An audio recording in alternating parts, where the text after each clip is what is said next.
Il-Prim Ministru Joseph Muscat inawgura l-kampus tal-Università Amerikana f'Malta f'binja storika fil-Baċir numru 1 f'Bormla. Fl-aħħar sentejn, il-binja ġiet trasformata f'faċilità edukattiva state of the art b'investiment aktar minn 25 miljun euro.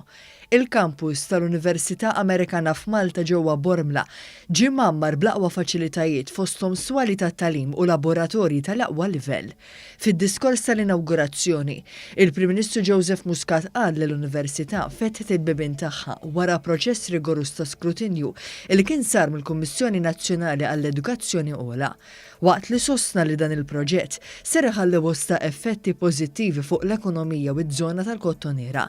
Dr. Muscat qal li waqt li jisma' kritika kostruttiva hija ħasra li saru dikjarazzjonijiet folus u prematuri dwar dan l-investiment.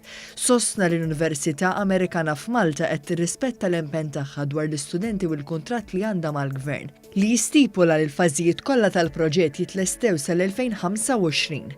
Dan huwa pass importanti ħafna illi minn bidu bi kritika qawwija, parti minna ġustifikata ħafna minna le, l-AUM atturi illi qiegħda serja ħafna. 6 snin qabel il-data li fih iridu jispiċċaw ix-xogħlijiet diġà qegħdin naraw din l-inawgurazzjoni b'saħħitha ħafna. Wara dik id-data jkollhom mbagħad 5 snin oħra li fihom iridu jġibu 4,000 student, nemmen li ħajrna xxielhom.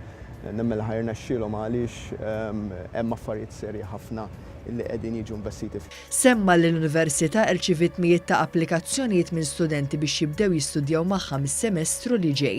Dr. Muscat ċejjen ukoll dikjarazzjonijiet li din l-Università m'għandha xejn Amerikan u sostna li pajjiżna huwa miftuħ għall-investiment inkluż dak mill-Ġordan.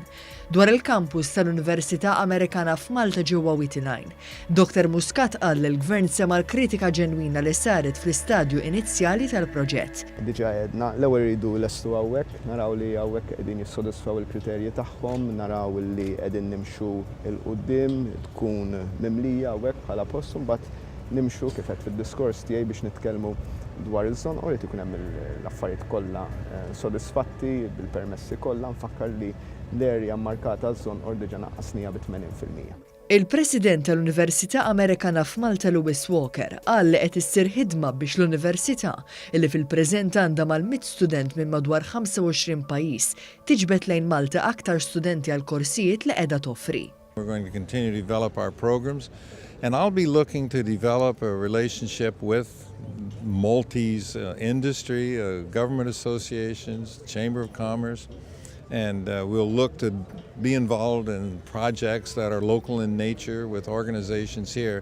Matul l-inawgurazzjoni huwa qal li l-Università Amerikana f'Malta stabbilit programmi ġodda ta' studju u ser tkun qed tirdoppja l-istaff akademiku tagħha.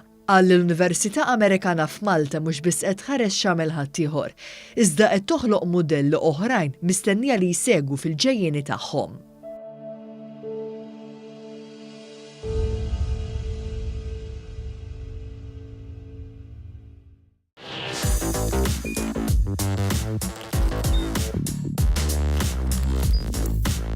Idħol fuq one.com.mt u hemmhekk tista' tara l-programmi kollha li jxandru fuq One permezz ta' One Play.